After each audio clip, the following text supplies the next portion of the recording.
Doctor Mohan Babu గారు నిన్న సాయంకాలం కాంటినెంటల్ హాస్పిటల్కి వచ్చారండి. కాంటినెంటల్ హాస్పిటల్లో ఎమర్జెన్సీ రూమ్కి వచ్చారు.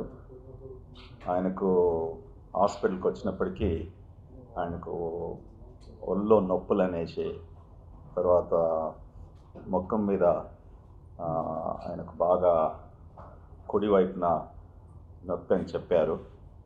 సో దాని తర్వాత ఆయన బ్లడ్ ప్రెషర్ బాగా ఎక్కువగా ఉండే. సో ఇమీడియట్లీ మా ఎమర్జెన్సీ ఫిజిషియన్స్ ఆయన ఇవాల్యుయేట్ చేసి మా కన్సల్టెంట్స్ని పిలిచారు. నా ఎడమ వైపున డాక్టర్ రఘువీర్ రెడ్డి గారు, ఆయన ప్లాస్టిక్ సర్జను. ఒకవేళ ఆయనకి ఏమైనా గాయాలు తగిలాయని అనేసి మేము ముందు ప్లాస్టిక్ సర్జన్ ఇమీడియట్గా రమ్మని చెప్పాము. సో వాళ్ళు చూశారు, ఆయన గురించి చెప్తారు. తర్వాత డాక్టర్ మూర్తి గారు, ఆయన కార్డియాలజిస్టు, ఆయన కూడా ఆయన మోహన్ బాబు గారిని ఎమర్జెన్సీ రూమ్ చూశారు. డాక్టర్ జగదీష్ గారు ఇంటర్నల్ మెడిసిన్ డాక్టరు, ఆయన కింద అడ్మిట్ అయి ఉన్నారు. సో అతన్ని ఇమీడియట్లీ సర్వే చేసిన తర్వాత అడ్మిట్ చేశాం హాస్పిటల్లో, బ్లడ్ ప్రెషర్ అంతా స్టెబిలైజ్ చేయడానికి.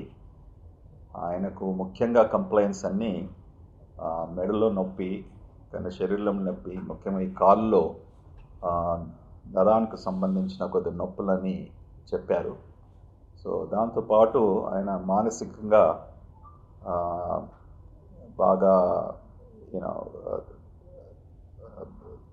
He was very upset. So ఎక్కువగా యాంగ్జైటీతో ఉండేసి మానసిక బాధతో ఉన్నప్పటికీ ఆయన he was not in a frame of mind to understand as to what is going on.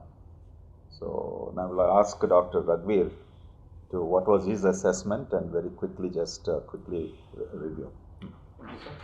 ఈ ఒళ్ళు నొప్పులతో తర్వాత ముఖ్యంగా ఆయనకు మెడల నొప్పి, ఈ చేతుల నొప్పి, ఎందుకంటే మోహన్ బాబు ఇంత క్రితమే కొన్ని సర్జరీస్ అయ్యాయి. దానివల్ల నొప్పుల వలన మా న్యూరాలజిస్ట్ ఇవాళ మార్నింగ్ డాక్టర్ ఎంకే సింగ్ గారు కూడా చూశారు. ఆయనకు వేరే మాత్రలు నొప్పి కొరకు, మసిల్స్ రిలాక్సేషన్ కొరకు రాశారు. దాని తర్వాత ఆయన సిటీకి వెళ్తారు.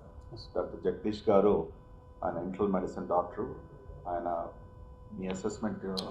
మోహన్ బాబు గారికి నేను నైట్ మేము ఎగ్జామిన్ చేసేటప్పటికి లెఫ్ట్ కంటి కింద కొంచెం బాగా కమిలినట్లు గాయాలు